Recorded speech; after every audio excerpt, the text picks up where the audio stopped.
Batman v Superman? Let's see. Superman can lift a truck, fly, and shoot laser beams out of his eyes all at the same time. Batman has ice skates. Case closed? Not by a long shot. Get ready to put your money on Batman.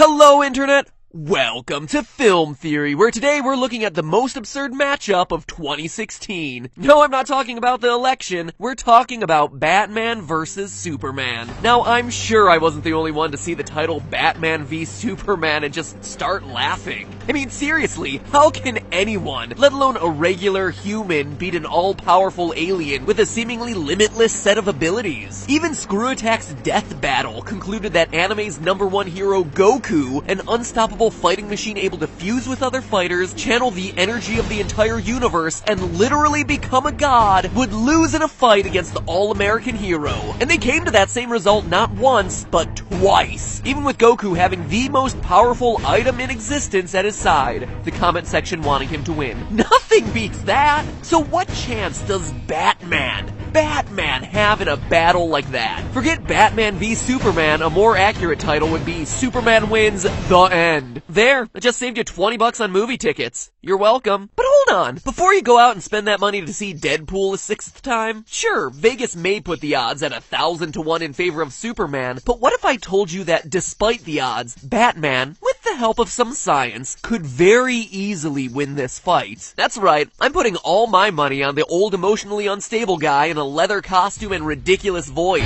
If we believe there's even a 1% chance that he is our enemy, we have to take it as an absolute certainty.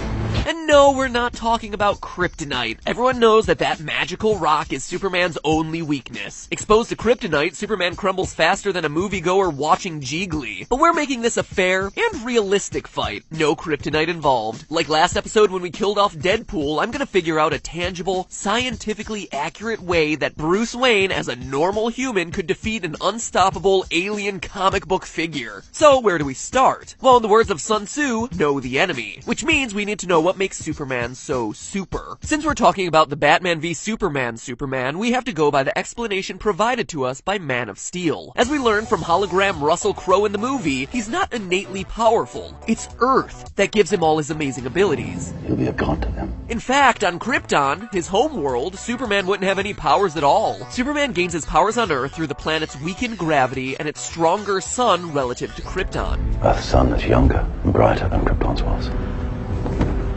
Your cells have drunk in its radiation.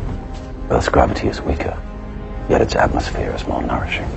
Now you're probably thinking, that's pretty silly. There's no way the sun and gravity can rationally explain a man's ability to fly and lift up an airplane, but it kinda can. If Krypton has a much heavier gravity than Earth, an alien coming from Superman's home planet could lift objects no human could. This is because a Kryptonian's muscles would have adapted to the heavier gravity of Krypton. Think of an astronaut on the moon. The moon has a gravity roughly equal to 1/6 that of Earth's. Since the mass of an object is constant, if you weigh 200 pounds on Earth and you go to the moon, you'll weigh 1/6 of that, approximately 33 pounds. This is why astronauts can so easily jump around on the moon's surface, even when carrying hundreds of pounds of equipment. And that brings us to my next point, the changing gravity also affecting how much a person could conceivably lift. A human who could lift 100 pounds on Earth could then lift 600 pounds on the moon. But now, instead of the Earth and the moon, we have Krypton and the Earth. Since the Earth's gravity is weaker than Krypton, Superman weighs far less here. As such, he's able to leap tall buildings in a single bound and lift seemingly impossible objects. Is it perfect flight? Admittedly, no, but that's where the other half of his power set comes in.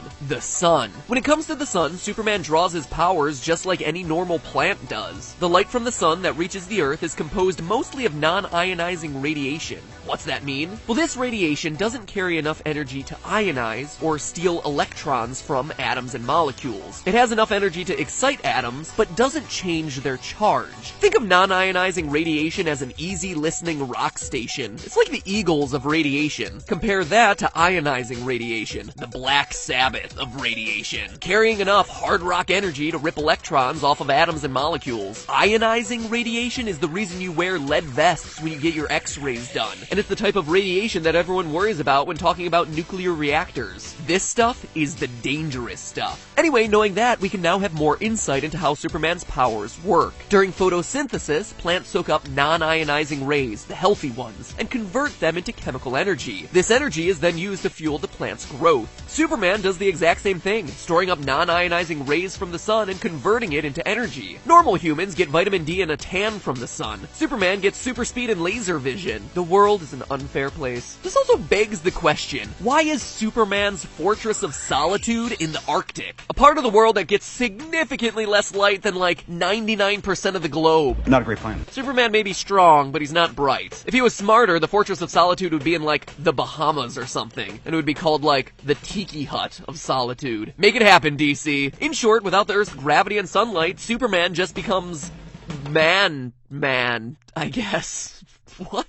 We actually see it happen in Man of Steel. When Superman boards General Zod's spaceship and is exposed to Krypton's atmosphere for the first time, he immediately falls to the floor and starts spitting up blood. This means that by calculating the gravitational force on Krypton, we can now duplicate a force on Earth that will easily defeat Superman. Star Henry Cavill bulked up to play Superman in Man of Steel. By the actor's own account, he weighed 203 pounds during filming. According to Stack.com, an elite athlete in top physical condition should be able to lift twice his own body weight through a variety of exercises. So a normal Henry Cavill can lift about 406 pounds on a good day. Now let's look at the new movie. In the trailer for Batman v Superman, we see Superman successfully lift a rocket, which weighs approximately 165,000 pounds or 75,000 kilos. Divide this number by how much a normal Henry Cavill can lift, and we get how many times stronger Superman is to a normal human. Funny enough, when you do that, it's actually 406 times stronger. Weird. 406 squared. Huh. Anyway, this means that Superman is about 406 times stronger than what a normal Henry Cavill would be. Since the mass of an object never changes, this implies that for Superman to be 406 times stronger on Earth, Krypton's gravity would also have to be 406 times stronger. Earth's gravity is 9.8 meters per second squared, so multiplying that number by 406 gives us the gravity of Krypton 3,991 meters per second squared.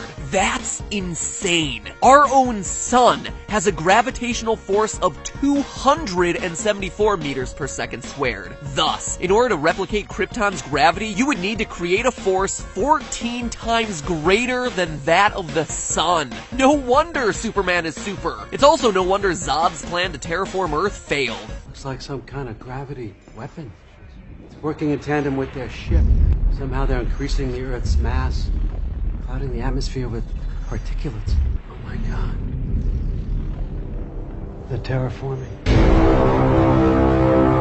What are you thinking? These Kryptonians, man, really strong, but just stupid people. Fortress of Solitude in the Arctic, terraforming Earth to the gravitational weight of Krypton. Come on, guys. Ugh. Luckily, in order to win this fight, Batman doesn't have to do any terraforming. Knowing that in the lore of the movies, Superman is 406 times stronger than a normal human, to damage the guy, all Batman needs to do is punch him with 406 times the force of a normal human punch. And while that may sound like a lot, it's actually pretty easy. In fact, we can punch Superman with 1,000 times the force of a normal human punch. Oh yeah. In 2013, scientists at UC Berkeley created a robotic muscle 1,000 times stronger than a human being. These robot muscles, which are made from a material that's also in cameras and missile guidance systems, can throw objects 50 times heavier over a distance 5 times its length within seconds. Using these robotic muscles, Batman could create a mechanical suit with a punch nearly 2.5 times greater than Superman's. So much for creating a fair fight between these two. Superman is at a disadvantage here.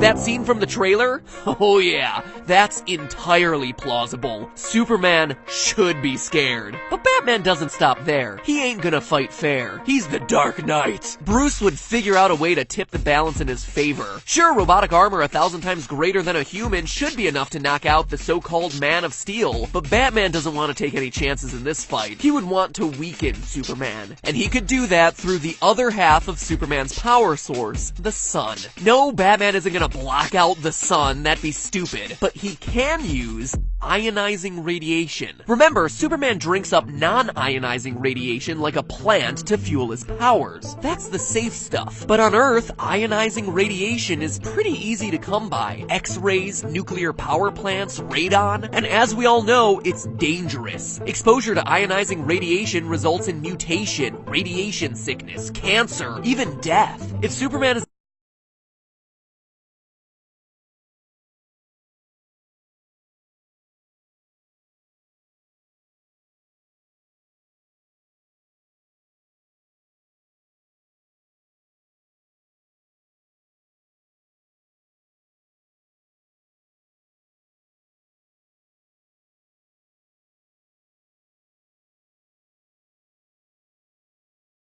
result, he immediately shrivels up like a prune. In fact, Superman is so weakened by this exposure that when he fights Batman later on, he gets beat senseless. That's right, in the very comic Batman v Superman is based on, Batman, the ultimate longshot, actually wins. So in summary, all you need to do to beat Superman is expose him to some radiation, be it via X-rays, radon, uranium, take your pick, and then pummel him to death with some robotic muscles. But hold on, I hear you say, that's far from easy. Who on Earth could possibly have access to all of that? Well, who else? But Bruce Wayne. Bruce Wayne is a billionaire entrepreneur. He can do anything he wants. How much does crafting an armor of super strong robot muscle cost? Doesn't matter, Batman's a billionaire. He probably funded the research for it in the first place. And remember, that's billionaire with a B. He could make 100 robot suits and then buy a tropical island and then build a temple on that island worshipping George Clooney and his bat nipples. He's a billionaire. He can do whatever crazy things he imagines just by signing a check. As for getting his hands on radioactive substances, Bruce Wayne already owns dozens of nuclear power plants. Wayne Enterprises, per Batman lore, has multiple divisions which include Wayne Construction, Wayne Biotech, Wayne Steel, Wayne Weapons, and Wayne Industries. All Bruce Wayne has to do is borrow some uranium from his local power plant, or radon, or whatever. Or better yet, just stage the battle at his own power plant. Once lured in, Superman won't know what hit him, but we will. Ionizing radiation followed up with robotic muscles 1,000 times stronger than that of a human. And that, loyal theorists, is the true irony here. The one thing that'll defeat Superman, the all-American hero, is the most American thing of all.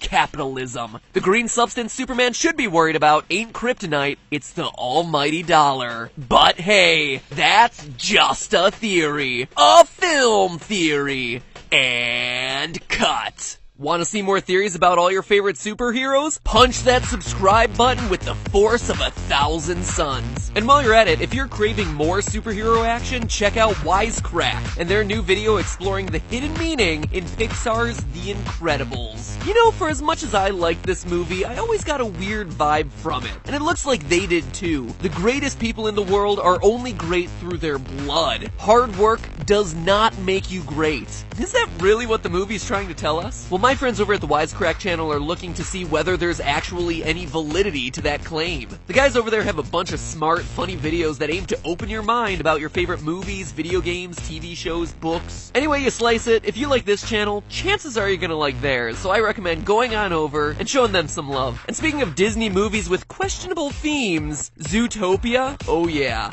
we're covering that one next time.